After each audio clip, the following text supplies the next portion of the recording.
Dr. Bablesh has an experience of more than 17 years in interventional pain management consultant with experience in chronic cancer pain management and palliative care for more than 9 years at Rajiv Gandhi Cancer Institute. She has organized various conferences and CMEs in pain management and palliative care. She has started the Prayas series to spread awareness on cancer pain and supportive care. Publication in various national and international journals, contributed a chapter on pain and palliative care management in a book on head and neck cancer, delivered faculty guest lectures at various conferences and workshops. She is an awardee for the Best Poster Award in Indian Pain Update 2019 and Best Poster Award in International Conference in Recent Studies in Pain and Best Presentation Award in International Conference in the Study of Pain. Welcome, ma'am. And now I would like to introduce the moderator, Dr. Khaja Javed Khan, who is the director and consultant of Algos Academy of Medicine. I would now hand over this to a moderator, Dr. Khaja Javed Khan, to take over the session.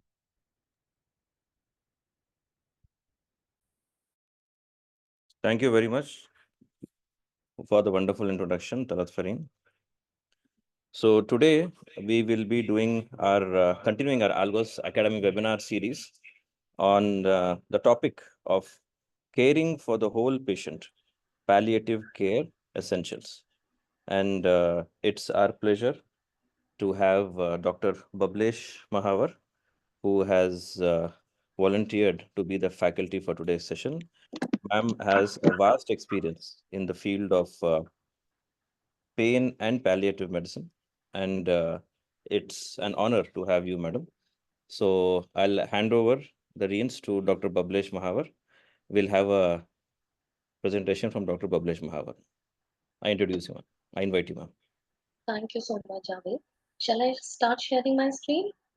Yes, please, ma'am. You can start.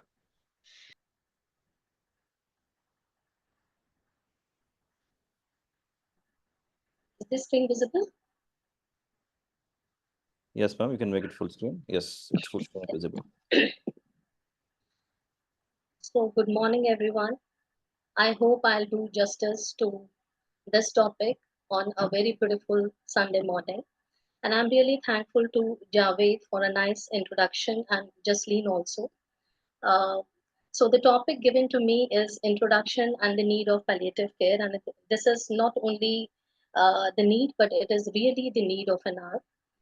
And moving forward, why we are here today and why we are discussing this problem is because 1 million people of cancer pain in India, and it is really severe and excruciating, which makes the daily living impossible, affects not only the patient and their families, but also the entire community. So I feel that it is really very important to know about palliative care, to get the healthcare professionals trained about palliative care, and to serve the society that because it is a beautiful branch and it really stands on a humanitarian grounds. So moving forward, uh, cancer pain remain undertreated throughout the world. It is not only the story of India, but into the entire world, this is undertreated. And the current status of cancer pain and symptom management in India is about 2 to 3%. And I'll be sharing later one article which is showing the same data in recent today's newspaper. So now, what is palliative care? Why we are here, we have discussed, and what exactly is palliative care? So the World Health Organization defines palliative care as an approach that improves the quality of life of patients and their families. ये निकाल देना और ये पानी वगैरह डाल देना वो उसके टॉयज है ना Facing the problem associated with life-threatening illness through the prevention and the relief of suffering by the means of early identification and impeccable assessment and treatment of pain and other problems like physical, psychosocial, and spiritual symptoms as well. Now, optimizing the patient's quality of life at any stage of disease, be it is in an early stage or be it is in an advanced stage. So it is about the incurably ill about the elderly patients and about the dying patient. So palliative care is something which is beyond medical interventions. So it is a team-based approach. It is the art of medicine which provides us skills to connect more and palliate to ease patients' suffering. So as a whole, as I have told earlier, that it takes care not only of the patient but also their families as a whole. Now, whether the disease is curable or not, any disease, whether it is a cancer disease, dementia, or any other disease, whether it is curable or it is not curable, we should be able to control symptoms with a person centric approach. Symptoms like pain, nausea, vomiting, fungating wounds, bed sores, incontinence, confusion, breathlessness, and emotional distress. So the palliative care team consists of a primary physician, psychologist, pharmacist, physical and occupational therapist, nutritionist, medical social workers, palliative care certified nurse who plays a very major role into the palliative care team. So it is a interdisciplinary and a multidisciplinary approach and which provides a coordinated care. Now, when we talk about palliative care, our tendency is always to connect this palliative care with cancer. But what the World Atlas shows the need of palliative care globally is only 28% with cancer, and rest so many other diseases are also there in which we can integrate palliative care. For example, the chronic lung disease, chronic ischemic heart disease, musculoskeletal disorders, HIV patients, mental disorders, dementias, degeneration of CNS diseases, and inflammatory diseases. So we cannot gather palliative care only with the cancer patients, but it is with all the diseases which are life threatening to the patient's life. Now, Dame Cicely Saunders defined the concept of total pain as a suffering that has all of a person's physical, psychological, social, spiritual, as well as financial sufferings. So, I'm not going into the detail of all these, but we should know that we should not address always the physical pain, but it has so many other things and other components also along with the physical pain as well. Now, why we are here, why doctors, the healthcare professionals, they should know তুই about তো palliative আমার care. এমনি কিছুই খুলছিস না, নিজেরটাই তো দেখে যাচ্ছিস। Dr. Javed, it is possible to mute everyone. Yeah.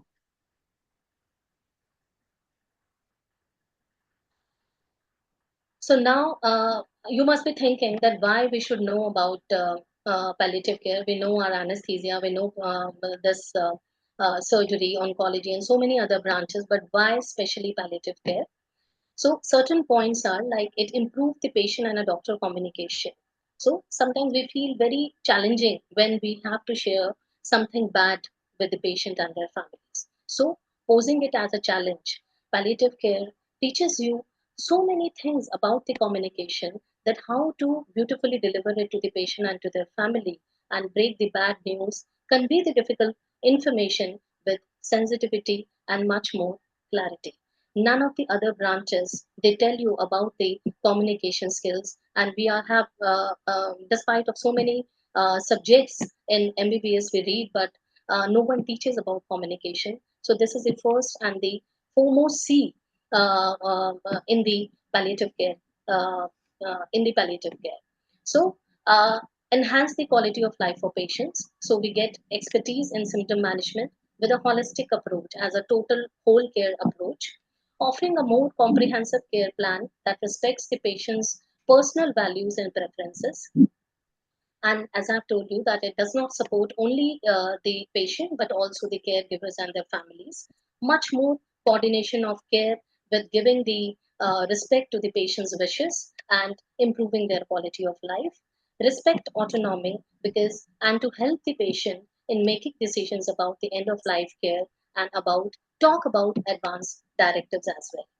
Ethical decision making, adapting to an aging population, because we know that the people are aging and they get so many problems, so many diseases during their elderly phase, which is coming up in a very bigger way, and geriatric clinics are opening up in so many places. So palliative care teaches about how to give care to these geriatric population as well, which is very important. Now, why the benefit to the patient and family? So, in case if we learn about all this palliative care, what benefits we can provide to the patient and to the family? So, the first and the foremost is the symptom relief, management of symptoms, as I told about nausea, vomiting, breathlessness, pain, effective pain management of the patient, which reduce their worries about their suffering, which makes them much more confident, gives them a good hope to heal well. Benefit to the families is by understanding and preparing for the symptom changes, provides them an emotional as well as a psychological support as well, addressing their anxiety, depression, emotional distress, and empowering patients in their care decisions to help them in making a good decision making. Access to counseling and emotional support, support in coping with emotional impact of illness.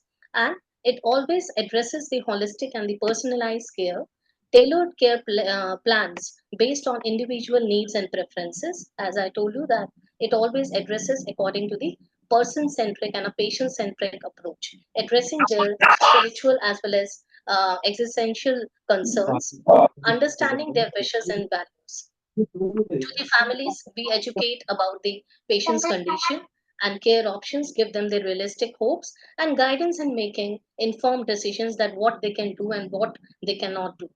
So much more coordination of care. It is via the interdisciplinary team-based approach, as we have discussed that the palliative care consists of so many people. It is not only the job of a palliative care nurse or a palliative care physician. Rather, it is the business for all. Each and every person in the society should be bearing the burden of providing the benefit to a patient who is in need, who is in suffering. So, streamline communication with the healthcare providers, improve the end of life experience. Uh, Hardly few of healthcare professions know about the end of life experience. So we don't know how to tackle, how to deal, how to communicate, how to address their symptoms towards the end. So palliative care teaches you, provides the benefit to the patients in improving their experience, support and honoring the patient's end of life wishes, options for spending final days in preferred setting, focus on their quality of life even at the end stage as well, ensuring the comfort and dignity during the end of life, to remove the confusion whatever is there among their family, creating meaningful memories and legacy activities, and grief and bereavement support after the loss as well.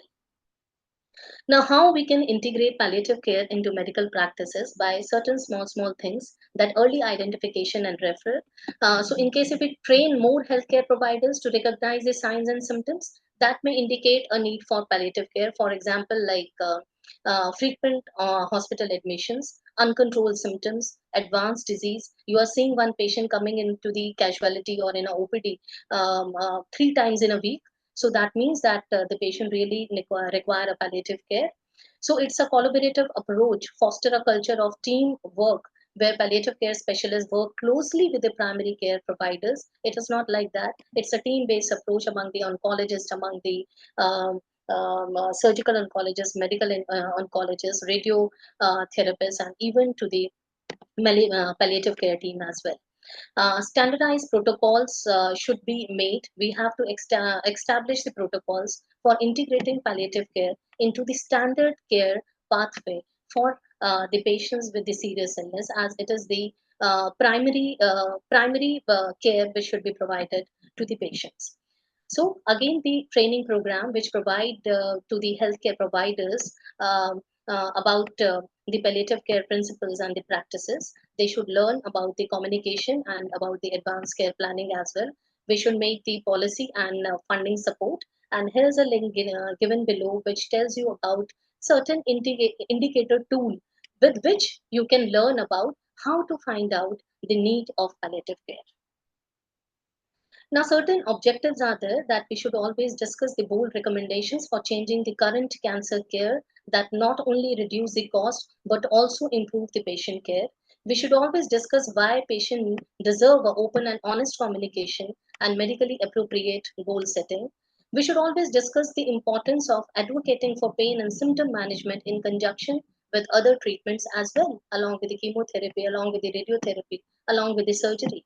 We should discuss the practical barriers to changing the practice and attitudes of cancer care providers and discuss how to be an advocate for your patient and the field. So many times we have to do the patient advocacy as well. Unless and until we learn about the need, about the proper training of the palliative care, we will not be able to do the patient advocacy. Now, palliative care and outpatient oncology patients, we should try to allow introduction of palliative care early in the disease course for a better rapport building. Ease of transition from curative to a palliative course of care over time will be much more easier. Enable the expert symptom management in the outpatient setting and facilitate delivery of quality cancer care. Now, the basic message the patient wants to hear in pain is this is a patient with a CA breast who developed a severe lymphedema of the right upper limb, that she was not able to lift her hand and she was not able to even lie down, always crying in pain. We just gave a simple sympathetic T2 T3 nerve block, and the patient's lymphedema reduced, her quality of life increased. So, what they just want to hear is that no matter what happens to you, we will not desert you, and you may be dying but you are still important to us, is an important message that they would like to hear, and this is with the due permission of the patient. Now, coming to the barriers to the pain management, because the presentation won't be complete unless and until we discuss the barriers, because that is the idea of doing a webinar, just to remove the lack of knowledge, lack of training at all the levels.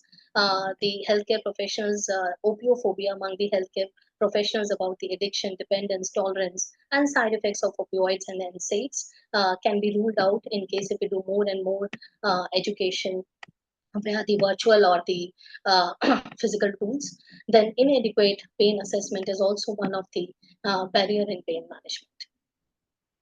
Now, so moving towards the end, we should always ask ourselves while facing a person with incurable illnesses that how can we use our skills and knowledge to reduce his suffering.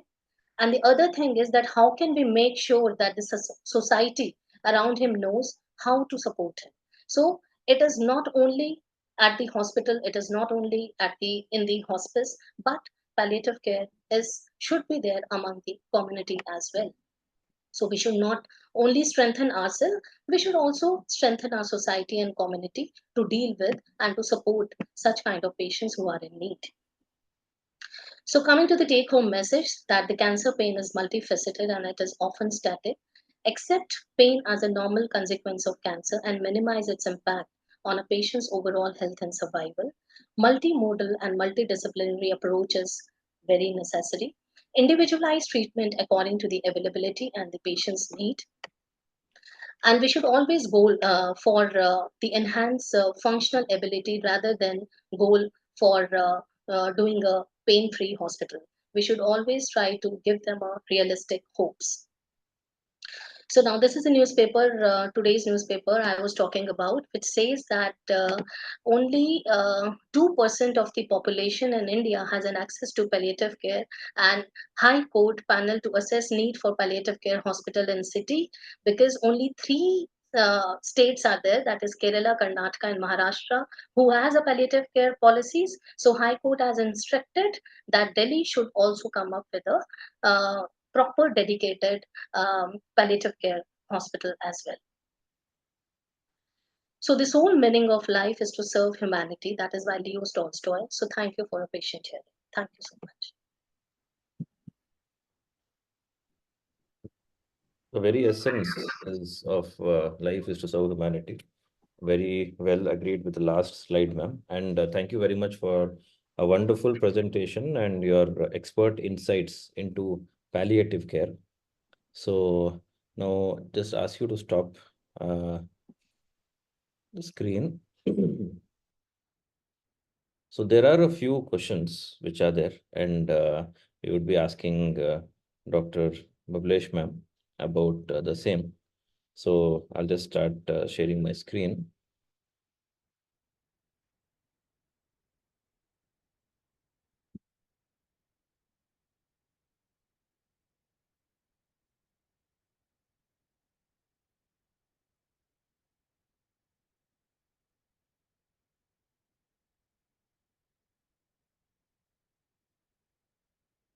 Hello, ma'am. Could you stop sharing your screen, madam?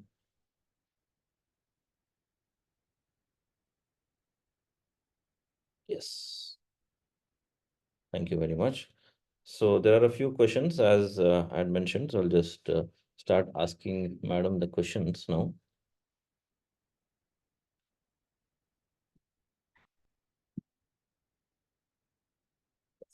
Hope my screen is visible, madam. Okay.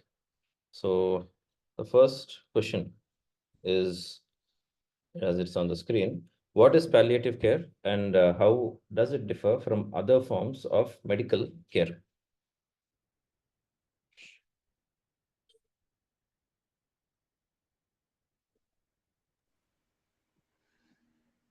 So, as I told you in the very first slide, that the WHO defines palliative care as for those who are dealing with the life-threatening illness.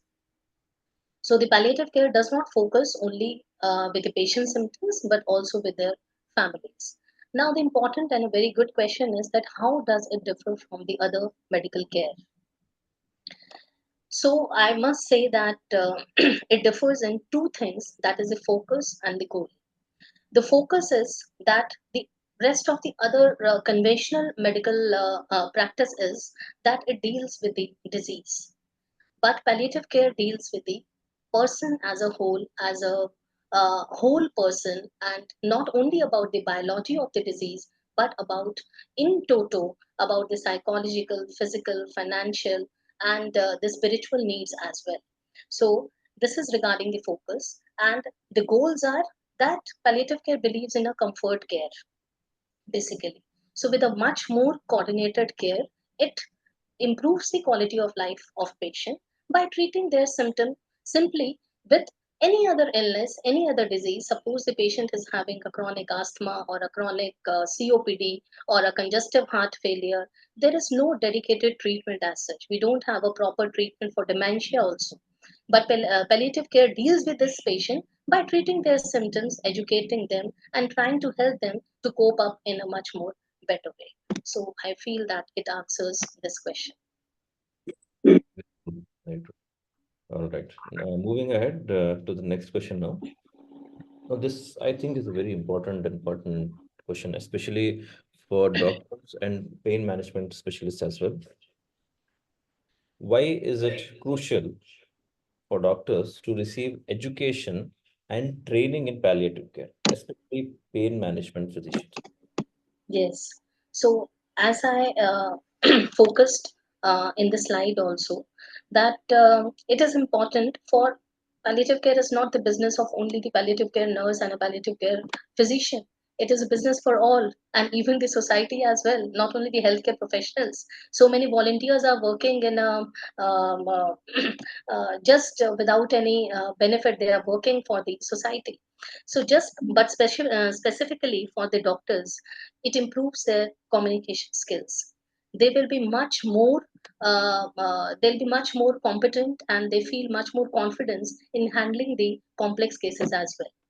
Then the opiophobia, which is there among the healthcare professional, that also I feel with education and with knowing palliative care, that is also one of the benefit. Then none of the branches they talk about the advanced directives. So this is the branch they will learn about the advanced directives as well. So many benefits are there, and they'll be able to give and care and this thing, the primary care, with so much of confidence and so much of skills in a better way, I feel. Very true, ma'am. I totally agree with your statements, especially when we are dealing with patients in day-to-day practice, and especially the patients who are cancer pain patients and those who are having the end-of-life care and terminally care. So what happens is it becomes very important for us to answer the patient's queries because in this stage, we're not just dealing with the patient, but we're dealing with the family as a whole. So they have the queries, and this brings me to the next question, which is very important. So, next question I'd like to ask you is how can we as doctors effectively communicate with the patients about end of life care and advance directives? This is a little tricky question. And Javed, that this story of end of life care and advanced directive is not a one-day story. It requires day-to-day practice True. and a proper trust and a rapport building with the patient, which comes gradually. It is not just like that. One reference came to you and you have seen a patient and you can very well effectively communicate and provide the end of life care. It's not like that. True. It is the daily progress as well as the deterioration of the patient's symptoms. That daily, when you go and you build a rapport and a trust with the patient as well as their family, then only you can build and communicate these end of life care issues with them. But it should be done in a proper way. There is a proper whole lecture and a class on this end of life care communications. So we should always make them in a comfortable environment. Privacy should always be taken care of, and we should always give them information gradually in bits and pieces. We should always try to ask them that what exactly how much the patient know first, and we should give them some open-ended questions also and ask them that uh, what exactly they know about the illness, and then you can move forward and give them the education about in a room in a proper setting, and not in a corridor we can do this these type of counseling. There should be a proper setup, and it's a gradual process. It is not a one day process.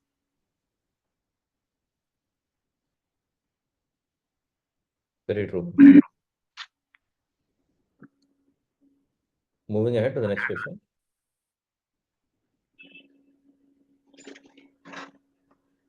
Any questions are there in the chat box?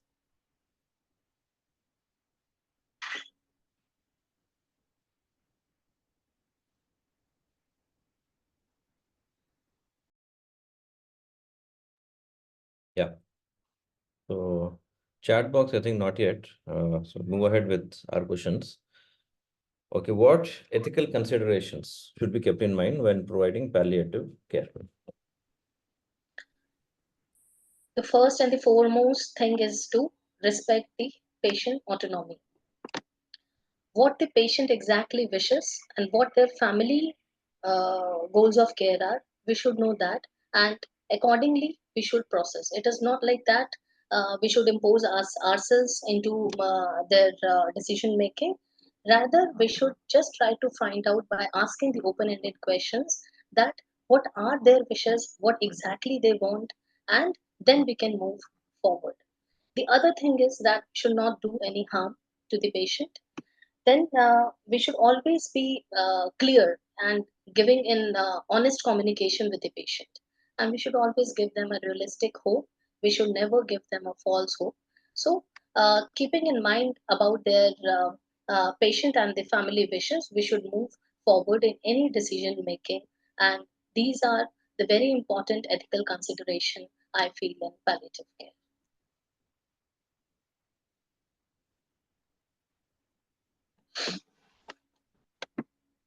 Next question. So in palliative care, I feel when we are seeing patients, one very important thing is it is very, very emotionally draining for the doctors as well, because they are seeing these patients on a everyday basis.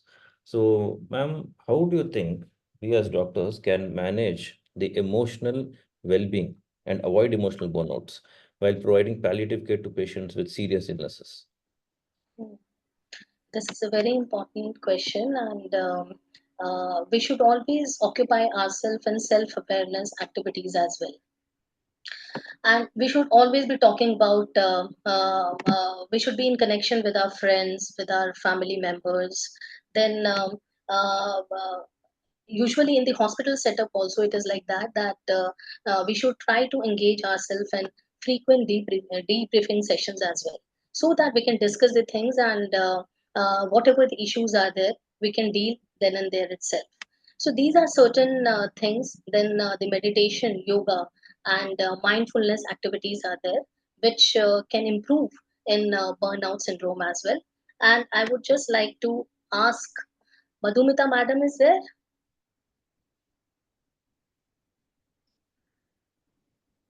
Madhumita ma'am is there. Let me just check. No, I think she just had to exit the meeting. Okay. Yeah, because she is the nursing superintendent head of Rajiv Gandhi Cancer Institute. She deals so many times with the nursing burnout syndrome. So I would just like to hear from her that how do they also tackle, because it is common among, because we see the patient once in a while, but a sister, a nurse who is giving care about the bed sores, about the wounds, their job is something like 12 hours, 8 hours at a stretch. So the burnout is much more common in palliative care nurses rather than palliative care physician.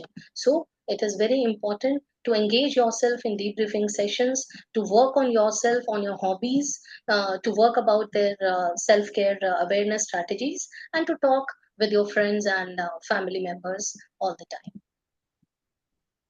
Thank you very much. Those were really practical suggestions for how to avoid the emotional burnout. Taking frequent breaks, I think, is very important in managing this. Now, what advice would you give to doctors who are just beginning to learn about palliative care, ma'am? Mm, I must say that this is a very beautiful branch, and this will build you not only professionally but also personally. You will have a twin benefit for both as a personal and a professional growth as well. It will improve your communication skills. It will make you much more competent in dealing with the complex cases. Then you will get much more knowledge about opioids. You can have a team based, you can develop a team based approach, that how to work with a multidisciplinary and an interdisciplinary team. So I think these are the benefits with which you can learn palliative care, and uh, to serve humanity and to serve the society. Nothing is like that.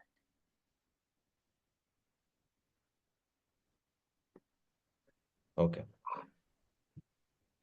Thank you, ma'am, for your insights on that. Next question. I think Why few do you questions think? are there in the chat box. Shall we take those? Yes. Okay. So we have a question from Shabana Mullah. What are the basic requirements to start palliative care? You and your communication skills are required to start the palliative care. Um, you don't require anything but passion in you and a compassion physically is required. Training is required, and then you can just start doing your practice. You should know some essentials of palliative care, and that very well you can do. You don't need a palliative care can be given even at the hospital setup, even at the home setup as well. So you do not require so much lavish clinics and all. You can deliver it as such in case if you are trained enough and you are knowledgeable. And the minimum requirement is that you, being the MBBS doctor, you should have that you can prescribe the opioid. So that's why the training is important. Yes. And one more question from the same participant, Shabana Mullah. Can we get any government assistance like trust formations and funding from government? Regarding funding, regarding what? Palliative care. Regarding starting palliative care practice, I believe. You can. Certain government has so many policies, but the policies differ from state to state. You are in which state, you have to look into the policies. And as I told you, Karnataka, Maharashtra, and Kerala, three states only are there in which there is a proper palliative care policies are there. Rest SOPs are there, but still no, none of the proper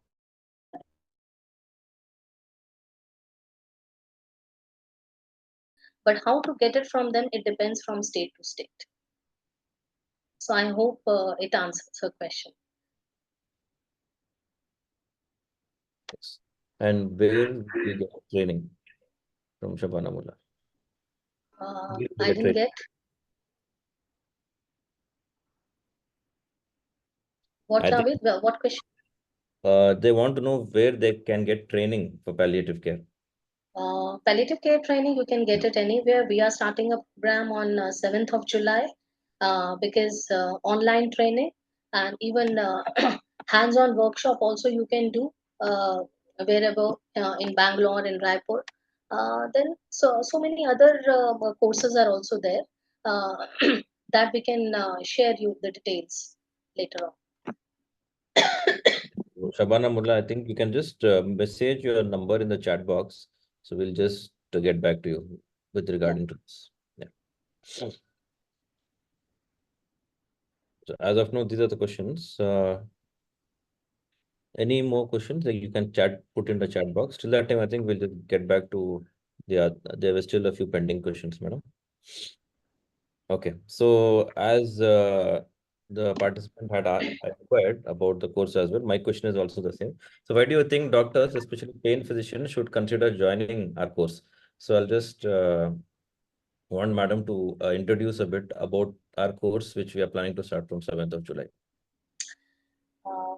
In these 15 years of my practice, what I have seen is that people, mostly the pain physician, they know about the spine pain, they know about so many things, but dealing with the cancer pain is totally a different ballgame. So, whenever the cancer pain comes, there must always be together the integration is with the palliative care. So, to know much more about palliative care, it is very important because a chronic pain or a chronic any disease dealing and to deal with a chronic cancer pain is totally different. So, we should know that how to counsel our patients, how to what dish you have prepared in this palliative care to deliver it to them, because it is not easy. These cases are not easy to handle. Uh, there are a lot many challenges, and so many times uh, the doctors they ask that they have been doing the spine problems and so many other musculoskeletal pain, but they are stuck up with the cancer pain.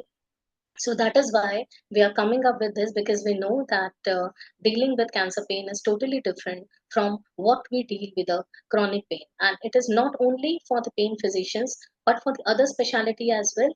Because as I told you, that none of the branches are there which teaches you about the communication, which teaches you about the bereavement support. And the palliative care is very important primary care, which we should deliver to our patients on a humanitarian grounds, being a healthcare professional.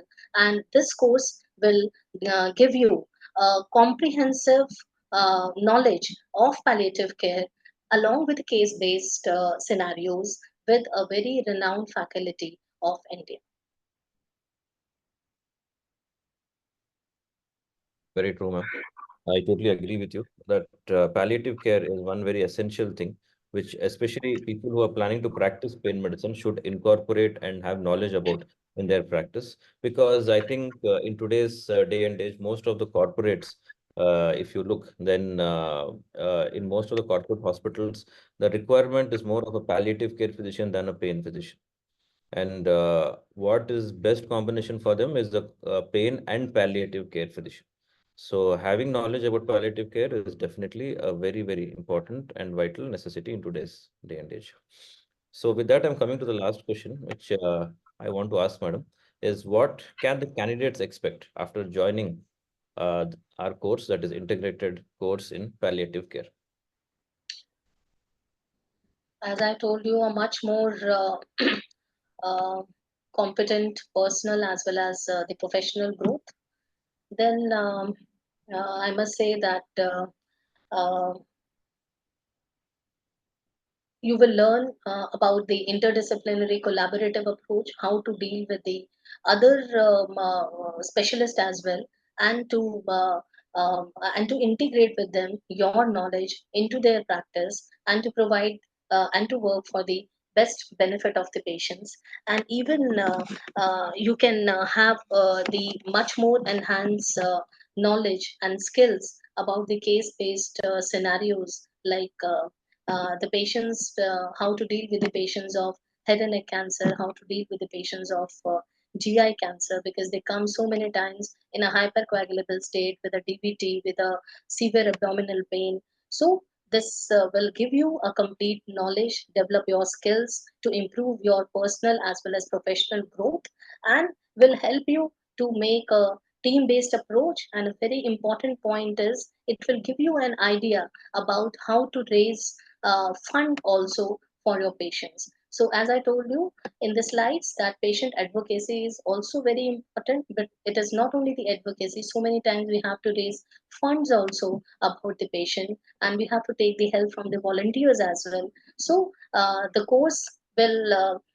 gather all these information in little lectures, and will give you the complete insight about the comprehensive palliative care.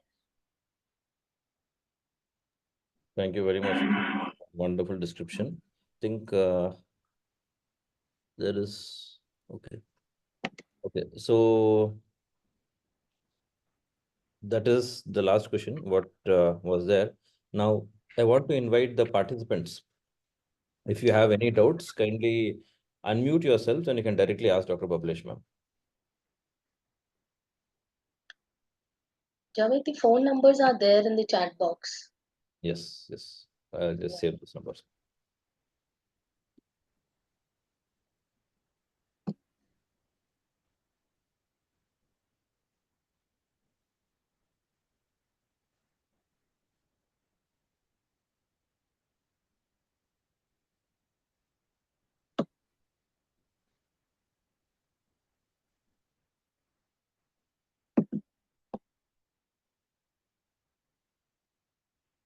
No questions?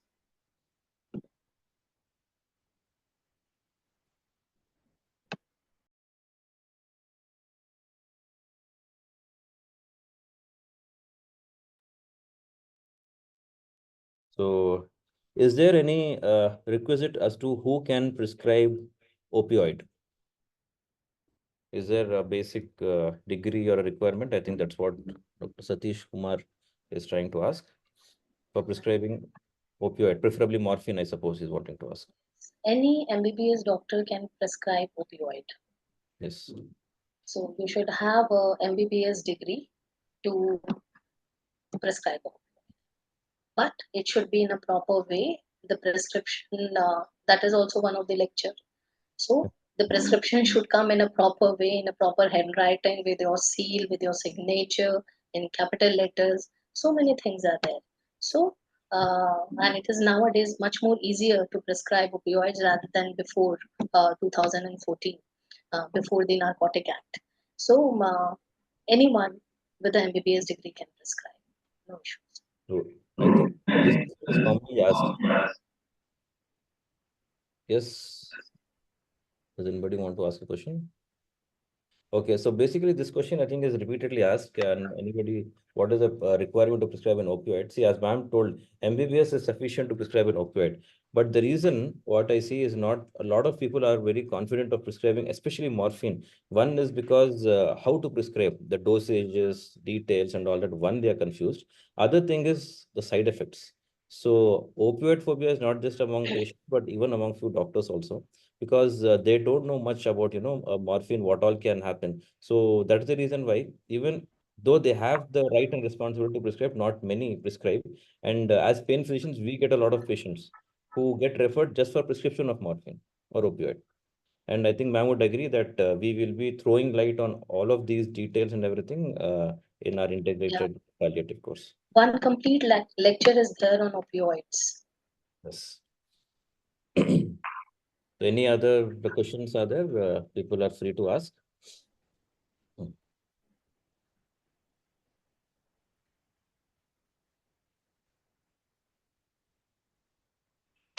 So if no doubt, no further questions, then I'd like to thank Dr. Bablesh Mahawar ma'am for her wonderful insights on palliative care and why we all should uh, have the basic knowledge and the requirement of knowing about palliative care. Ma'am has beautifully detailed the basics of palliative care training and how it is very important to have a knowledge. Thank you very much, ma'am, for accepting our invitation from the academy. And would you like to Thank say you, Jav. something in the end? Thank you so much. Thank you so much. Pleasure. So if anybody wants any details of joining about the course, what we're going to start, as ma'am has told, we will be starting from 7th of July. The registrations had already started. We have a few more slots left, after which in another 10 days, we will be closing the slots for this particular batch. I have messaged my number, the number which you can contact for registering for the course in the chat box. Okay, and we have put up the poster as well.